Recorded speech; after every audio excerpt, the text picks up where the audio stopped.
చెప్పాలంటే యక్ష ప్రశ్న సమయంలో వాళ్ళ నలుగురు లేరు పడిపోయారు. తీసుకుంటే అప్పుడు శబ్దం వినపడింది. అబ్బాయి, నేను అడిగిన ప్రశ్న వచ్చారు, మీ ఇంటి దగ్గర వాడు మిమ్మల్ని చూసి ఏమనుకుంటారు? ఇంత రాత్రి వేళ మీరు ఇక్కడికి వస్తే మీ పరువు ఉంటుందా? మీ తోడుకోవడం చూస్తే మీకు మీ పరువు ఉంటుందా? మీ అత్తామామలు మీ గురించి ఏమనుకుంటారని ఆయన ధర్మాన్ని గుర్తు చేశాడు, లౌకిక ధర్మాన్ని గుర్తు చేశాడు.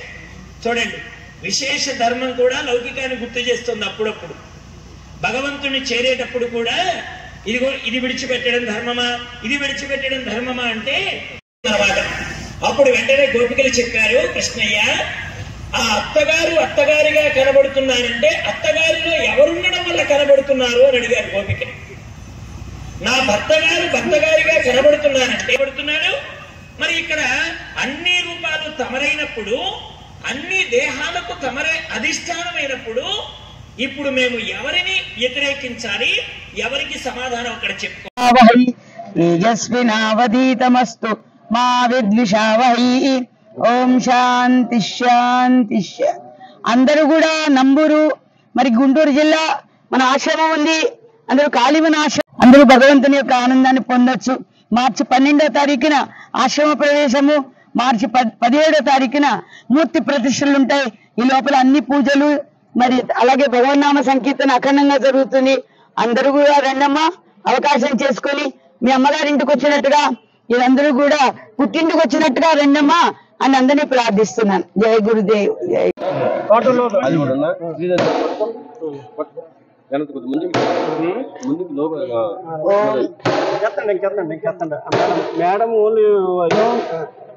ఓం శ్రీ గురుభ్యో నమః. శ్రీ మహాగణాధిపతే నమః. ఓం శ్రీ పరాశక్తి నమః. సద్గురుదేవుల అనుగ్రహంతో ఇక్కడ ఈ చిన్నమంగళాపురంలో సత్సంగ కార్యక్రమాలు 3 రోజులుగా జరుగుతున్నాయి.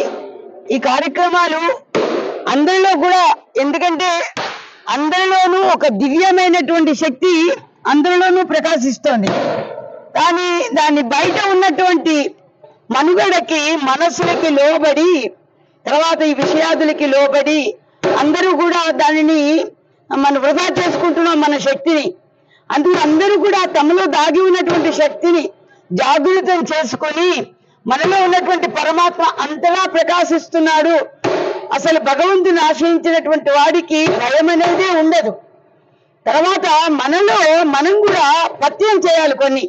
అవి ఏంటంటే గుణాలు, వీటినన్నిటినీ కూడా మరి ఈర్ష్య, అసూయత, సహనం, ఓర్వలేనితనము, కామక్రోధాది గుణాలు, వీటన్నిటినీ కూడా ఎంతవరకు ఎలా ఉండాలో వాటిని నిరోధించి మనకి కావలసినటువంటి భగవంతుని యొక్క అనుగ్రహాన్ని పుష్కలంగా పొందాలి అనుకునేటువంటి వాడు భగవంతునికి ఏది ఇష్టమో, మనకి భాగవతంలో భగవద్భక్తులందరూ వేటి వెంటబడి వేటిని వారు మరి ఆచరించి తరించారో అటువంటి వాటిని మనందరం నేర్చుకుని అందులోనే మన జీవితాన్ని పునీతం చేసుకుంటూ మనకు వచ్చినటువంటి మానవ జన్మని సార్థకత చేసుకున్న కోసం ఇలా వాడవాడలా వెళుతూ, ఎందుకంటే మాకు కూడా గురువులు చెప్తేనే మాకు కూడా ఇటువంటి అవకాశం వచ్చింది.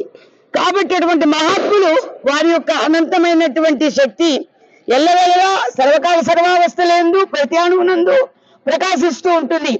ఆ ప్రభువు యొక్క ఆ శక్తిని మనందరం కూడా గుర్తించాలి, మనం ప్రచారం చేయాలి. ఒకరికొకరు మంచిని చెప్పుకోవాలి, కావాలని తప్పెవరూ చేయరు. కానీ మనమే దానిని గుర్తించి మన పిల్లవాడు గబుకున అల్లరి చేస్తే ఎలాగైతే మంచిని చెప్తామో అలాగే ఇంకొకరు ఎవరైనా గబుక్కున ఏదైనా గబుక్కున జరగడానికి జరిగినా గబుక్కున తప్పు చేసినా దాన్ని విసుక్కుని మనం శాపలు పెట్టుకోకుండా భగవంతుడి వైపుకి తిప్పి వారిని చక్కగా లాలనగా మనం మంచిని బుజ్జగించి చెప్తే ప్రతిదీ వింటుంది. ఎందుకంటే ప్రకృతి వింటుంది, చెట్టే వింటుంది మనం సవర్ చేస్తుంటే. అలాగే మానవుల్లో ఉన్నటువంటి ప్రేమతత్వ భగవంతుని యొక్క తత్వాన్ని మనం గుర్తించాలి. మనలో ఉన్న ప్రేమతత్వాన్ని అందరికీ అందివ్వాలి. అదే పరమాత్మ యొక్క శక్తి. ఆ శక్తి ఎందుకంటే సా భక్తి పరమ ప్రేమ రూపాన్ని నారద భక్తి సూత్రాల్లో ఉంది. పరమ ప్రేమ అయినదే భక్తి. భక్తి అంటే పూలతో చేస్తేనే ప్రసాదాలు పెడితేనే కాదు, మనం ఇంకొకరికి పెట్టగలిగి ఉండాలి. మనం తింటున్నటువంటిది మనం దాచుకుని ఏదో పెడితే అది కాదు పరమాత్మకి ఇష్టం. మనతో పాటుగా ముందర మన పక్కనున్న వారికి, అవసరమైనటువంటి వారికి, ఎవరికి ఆకలి ఉంటుందో వారికి మనం ఆ ప్రసాదాన్ని పెడుతూ మనం కూడా వారితో పాటు ఆనందిస్తూ ఉంటే అప్పుడు ఈ మానవ జన్మ వచ్చినందుకు సార్థకత అవుతుంది. అందుకనే మహాత్ములు మనకి ఇటువంటి అవకాశం ఇచ్చారు.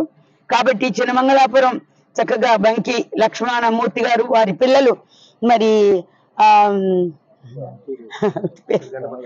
గణపతి సురేష్ కూడా భగవంతుని పేర్ల నుంచి రావాలని చూడండి. గణపతి సురేష్ కూడా వాళ్ళందరూ కూడా వాళ్ళ బావగారులు కూడా అందరు కూడా మురళీమోహన్ గారు, నారాయణరావు గారు కూడా ఈ చక్కగా ఇటువంటి కార్యక్రమానికి కంకణం కట్టుకుని ఇంత దివ్యంగా భవ్యంగా చేయించడానికి వారందరిలో చేరి భగవంతుడు చేయించాడు. వారి గొప్పదనం వాళ్ళలో ఒక గొప్పదనం దాగి ఉంది. అదే భగవంతుడి యొక్క శక్తి.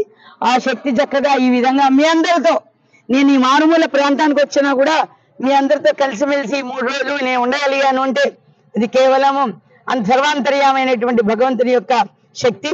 అటువంటి శక్తి మనందరికీ భగవంతుడు